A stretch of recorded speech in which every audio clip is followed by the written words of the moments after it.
Hello, friends from Risen Savior and the Human Trafficking Committee. I'm KJ Bohr, the Director of Communications and Program Development at Breaking Free. Breaking Free has been empowering survivors of prostitution and sex trafficking to build new lives through safe housing, direct services, program support, survivor advocacy, worldwide policy change, and hope since 1996. And we wanted to give you, the parishioners of Risen Savior, a heartfelt thank you. Thank you for the many times that you have collected jewelry to send to Breaking Free's jewelry class. This class is a therapeutic and entrepreneurial opportunity for our participants. And you've also hosted jewelry sales at the church, making sure that the funds went to support more projects at Breaking Free. Thank you for collecting personal care items, including the most recent Lenten donation drive this March, to donate to our hygiene closet. These items help us provide the most basic needs for our clients so that they can focus on healing and growth. And before COVID, the Human Trafficking Committee was dedicated to helping Breaking Free with our Sisters of Survival graduation. This is one of our most celebrated evenings, where we honor the women who have completed our program. And the Human Trafficking Committee lavished love on our graduates, decorating the event space, bringing home-cooked dinner and desserts, and as a part of our ceremony, adorned our graduates with handmade prayer shawls. And when you wrap those shawls around their shoulders, it seals the hard work they put in to complete our program. And they experience being wrapped in a robe of righteousness. Thank you for giving them a hug from God that they can feel again by wrapping the shawl around themselves when times are tough. And you didn't stop there. You donated financially to Breaking Free to replace the front door of one of our shelter homes, installed shelving in a renovated closet space, and created beautiful landscaping for our clients and staff to enjoy, or as a welcomed backdrop to our outdoor events like our annual barbecue and candlelight vigil. These gifts, your gifts, uplift the women in our program who have walked in darkness. And by seeing our participants the way God sees them, as honored and precious in His sight, you show them that they are a part of your community with new possibilities and hope for their future. Thank you for your services to our participants. And we wish that you could come and visit us in our space, but because of the pandemic, it isn't quite possible yet. So we wanted to come to you. Up next, you'll get an insider look at Breaking Free, see some of our space, and meet some of our staff. Thank you. Hello, my name is Terry Folletti, and I am the Executive Director for Breaking Free in St. Paul, Minnesota. We are an organization that helps women and girls, and sometimes boys and men, to escape systems of sexual exploitation and help dissect the violence that they've had in their lives. We are a survivor-led organization. I was in the life for close to 30 years. Most of my staff was in the life. Our signature program is called Sisters of Survival. It's a 14-week course where we talk about the dynamics of power and control. We talk about how we got to where we are today, and then to ascertain, where do we want to go from here? And we have an alumni program also, so we never stop being involved with each other in our lives. It becomes a family of survivors, a family of survivor leaders, a family of thrivers. That's our goal.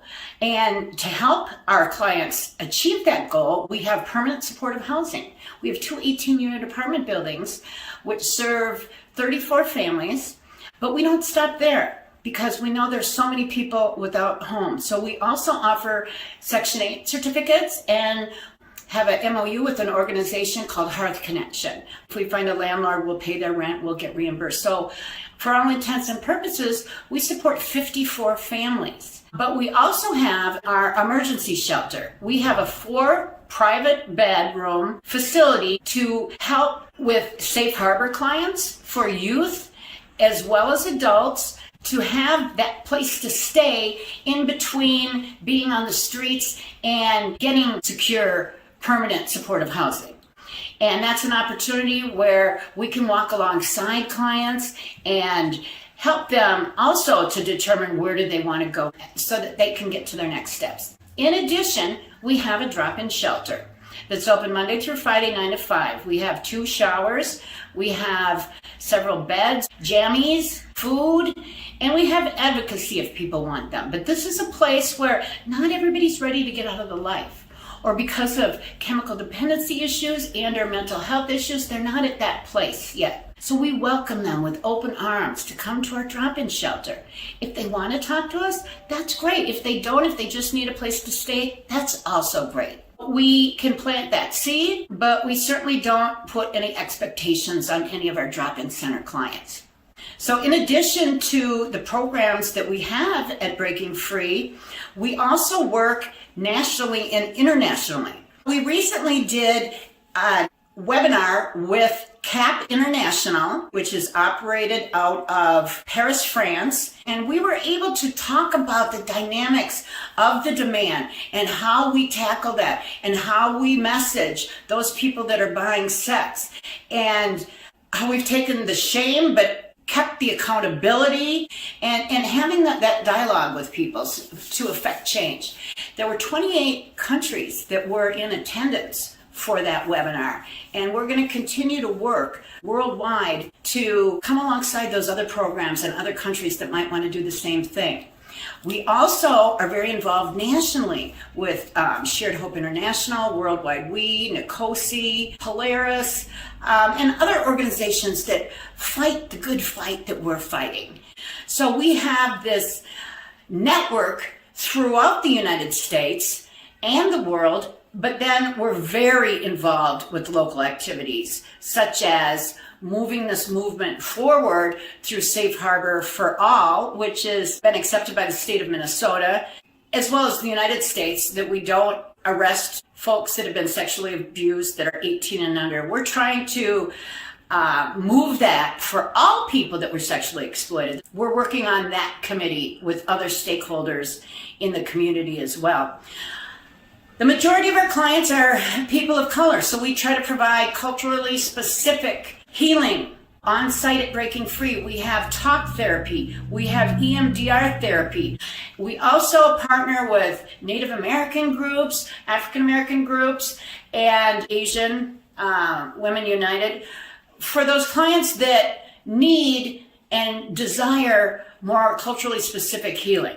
So, in a nutshell, that's who we are. Thank you so much for joining us on Human Trafficking Awareness Day. Breaking Free was founded in 1996, and we have been providing direct services, permanent supportive housing, and advocacy for those who have been commercially sexually exploited for 24 years. In fact, we were one of the first in the country to offer permanent supportive housing to survivors of sex trafficking and sexual exploitation. Sexual exploitation is an umbrella term involving the abuse of power for sexual purposes, including sex trafficking, prostitution, strip clubs, webcam pornography, and sexual trauma and abuse. Commercial sexual exploitation is defined as the exchange of sex acts for anything of value. So that could be money, goods like expensive purses or clothing, or survival sex, which is a place to stay, food, or other basic needs that are given in exchange for sex. This is sometimes referred to as the life because it consumes a person and the way they engage in or hide from the world around them. Yes, sex trafficking involves force, fraud, or coercion, and this happens when a victim is manipulated in some way into exchanging sex acts. This may or may not involve a third party who keeps the money or goods exchanged. According to Minnesota's Safe Harbor law, Anyone under the age of 18 who is found to have exchanged sex is considered a trafficking victim and cannot be criminally charged, but must be given services. Those services are called No Wrong Door, and they are provided for victims up through 24 years old. We provide those services for all ages here at Breaking Free. And we know that this is a lot of information, so we're excited to have you meet our staff and learn about what we do. And in the process, you'll learn more about commercial sexual exploitation. Good morning. I'm here at Breaking Free, and I'm going to take you around, give you a tour of our beautiful space, and you can meet some of our staff. Here we go. Good morning, Tina. How are you? I'm great. So I actually am a survivor myself, and when I was first trying to figure out what I was going to do when I got out of the life, I just searched organizations that help sex trafficked women on the internet, and Breaking Free was the first one that popped up. I asked about Speakers Bureau, and they were like, well, you have to go through SOS first before you can do Speakers Bureau. But it actually ended up being the best thing ever, because that's where I was able to learn about my exploitation, and that I was also a survivor and a victim, and that I was able to find a lot of healing in that. Well, it's actually really cool, because being the receptionist, it may seem like I just answer phones and, do the desk work, but I actually do a lot more than that. I also am the social media specialist, so it's been really fun to be able to not only welcome the women that we serve when they walk in, being able to help donors and get acquainted with them, because our donors are truly our friends, but also being able to do social media and getting the word out about Breaking Free online. All of that has just been really fun and really inspiring for me. My name is Tonique. I am the Housing Program Manager for Breaking Free. I first got involved with Breaking Free as a client, and I went to SOS, which is Sisters of Survival. I graduated from there, then I went on to Speakers Bureau. After Speakers Bureau, I started doing presentations, and then I got hired on as the housing advocate. Sisters of Survival is a 14-week curriculum which studies sex trafficking as a slave-based system, the impact it has on one's life, peers, and community. We also talk about addiction and recovery, work a little bit on mental health. We also work on relationships and boundaries and communication. Can you think of a success story from the group? Yes, I can think of one. She was court ordered to be here, so she did not want to be here at all until about the 4th module, where we discuss the impact it has on oneself, your children, your family, your peers, and the community. That's when it really hit home, and I could see the epiphany light bulb go off. And that's when she started to open up more and realize that she was a victim, and it was a choiceless choice. Do you think there are people who come to SOS and just don't identify as being trafficked or having been sexually exploited? Oh, yes. A lot of times the women blame themselves or think of it as that's what they chose to do. A lot of times I have women say that they felt empowered, that they were in charge because they were the ones getting paid to do it. But at the end of the day, you're still under control because you're doing things you wouldn't usually do for money. Do you have like a favorite module that you like to go over? Is there something that stands out to you about the curriculum that you enjoy teaching? My favorite module is Do You Want This Job? Because we really break down the aspects of it, like who's your manager, is there a 401k, is there OSHA, is there a union, even though we all have transferable skills that we can use into our real lives and for job search, but when you're in the life, it's not a profession. It's not the oldest profession, it's the oldest oppression. So I actually came through the program when I was 18, so 12 years ago. I was court ordered, and I came through the SOS program and was able to get some information about what was going on with my situation as far as my trafficking. But then I actually came back into the program when I was 24. I was able to identify what was going on with me at the time of my trafficking and how I was victimized, and taught the right language to use. For me, when I first got out of the life, it was easier for me to connect with people that have been through what I've been through because of all the judgment that comes along with being in the life. It's not a lot of places or people that understand it or are compassionate about it, so it was easier for me to connect with a survivor advocate. So some of the things I do would be like program intakes. We have a drop-in center where people can come in and shower and get rest. Just basic case management. Like this morning we went down to fill out some paperwork for housing for one of the clients that I'm working with. It's just really whatever they need, just cheering them on and just being an advocate for them. I have someone that I'm working with now that has been banned from majority of the Hennepin County programs and St. Paul programs too. And so there's not a lot of places that will accept her just to hang out because of the behavioral issues. One thing that I've been doing with her is kind of just meeting her where she's at and being a cheerleader for her. And one thing she always says is that she appreciates me treating her like a human being, because when she's out on the streets, people are taking advantage of her and treating her like crap. And even programs and even hospitals have discarded her, so she doesn't really have a lot of trust for programs and people in the program. So me being able to build that trust with her being one of our higher risk clients, has been a rewarding experience. Overall, housing is one of the biggest barriers for the ladies, and one of my biggest barriers is leaving at night knowing that one of my girls doesn't have a place to stay at night. I manage the operation of our rental facilities, the grants, the leases, the 5 properties that we have all together, our Hearth Connection program, some of our Section 8 stuff. There's one particular client that is still in our housing program. She struggled for a long time about managing her own self-care, her unit, and my staff, Tonique and Ella, spent hours helping her revitalize her unit, getting it back to a manageable space. And since then, she has continued to care for herself, her unit. She has a much more positive attitude since then. So I think that is a huge success. So with the support that she's received at Breaking Free, she's been able to really walk into more of the person she was really created to be. Absolutely. And living out a fuller life. Yep. Oh, thank you, Wes. You're welcome.